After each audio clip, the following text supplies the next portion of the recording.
katindera. Nandito naman ang yung katinderang Mary Me. So, for today's video ay mag-repack tayo ng rice. Kailangan natin mag-repack kasi kadalasan bumibili sa akin is 1 kilo lang. Kaya, repack na tayo para mas mabilis natin ibigay yung rice natin. So, sige, tara. Let's go, katindera. As you can see, katindera, meron tayong bigas dito. Dito ko inalagay yung rice ko.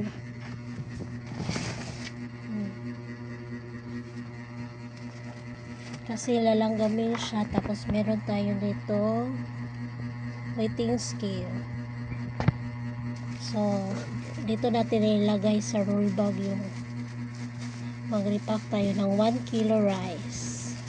So, mag-start na tayo, katindera.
Ito na ating bigas, katindera.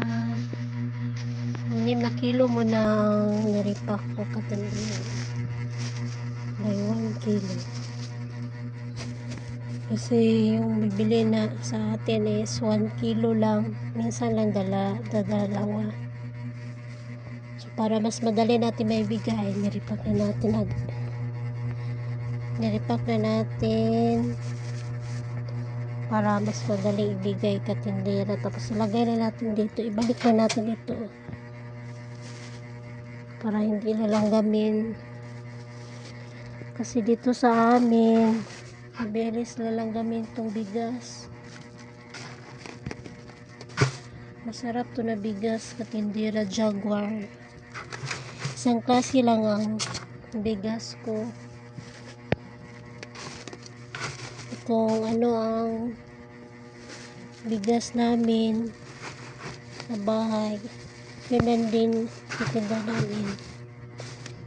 Ito muna 6 na kilo. So yun lang, katindera. Thank you for watching and happy morning, everyone.